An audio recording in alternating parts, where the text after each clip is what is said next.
الأم هي اللغة العربية. ويارida mowa ukraińska. 私の母国語は日本語です。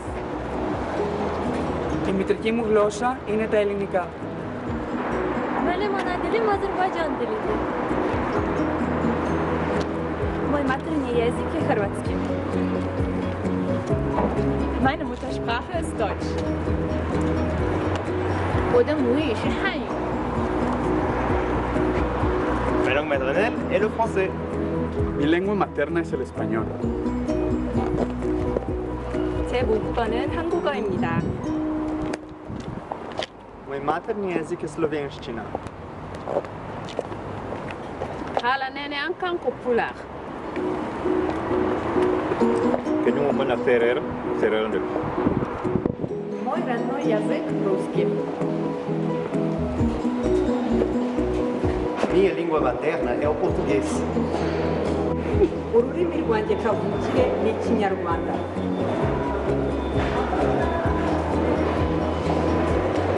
Creole, c'est langue en mode. Je suis née Guarani espagnol. Ana dilim Türkçe. Afrikaans is mijn moedertaal. Punjabi मेरी माँ बोली.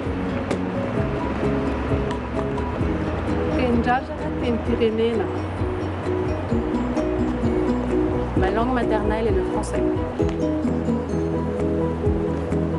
My mother language is English. Happy Mother's Day!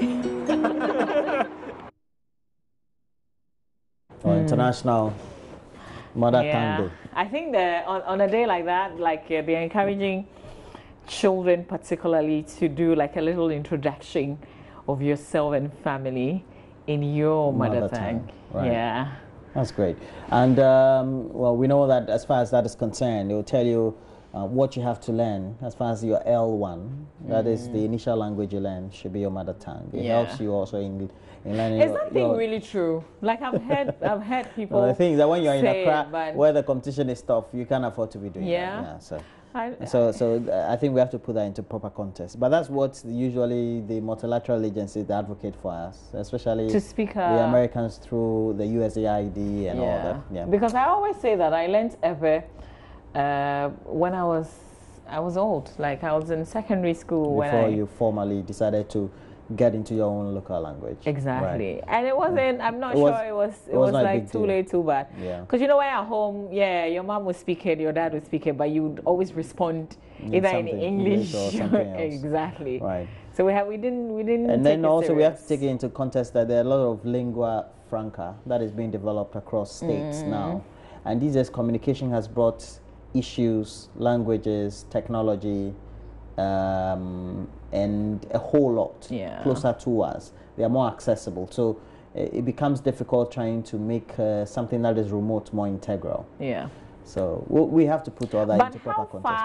How far? Okay, so you know how if somebody spoke Spanish, for instance, and then somebody was translating it into English, we would think it's cool.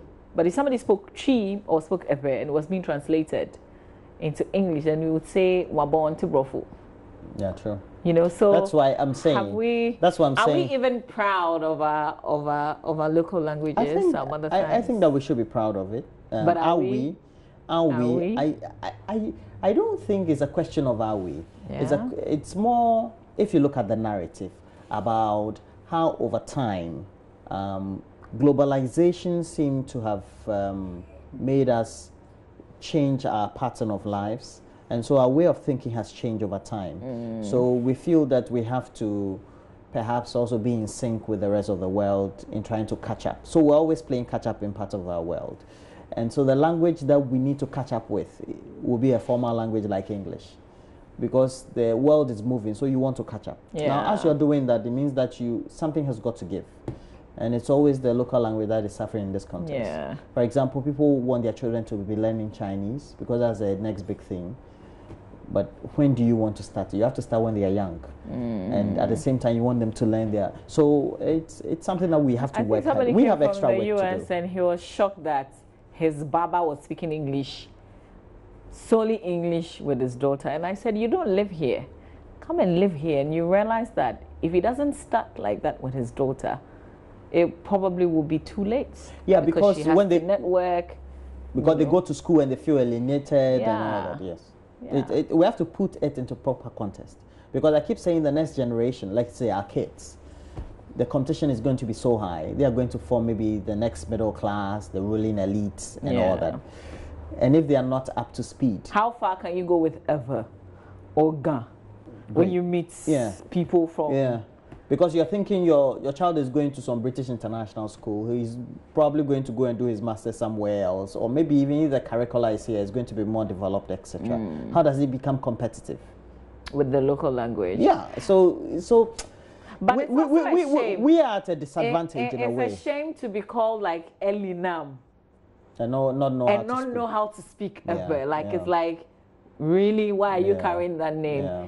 And when you go to your hometown, for instance, and you can't speak your language, you feel alienated. It's like it's a shame. Yeah, it's nothing to be proud of, really. Sure. But it's very difficult. As a parent, it's very difficult. How do you draw the lines, especially when you feel you're disadvantaged already? You know. Yeah. Well, we as parents need to make sure we work hard at those things. Yeah.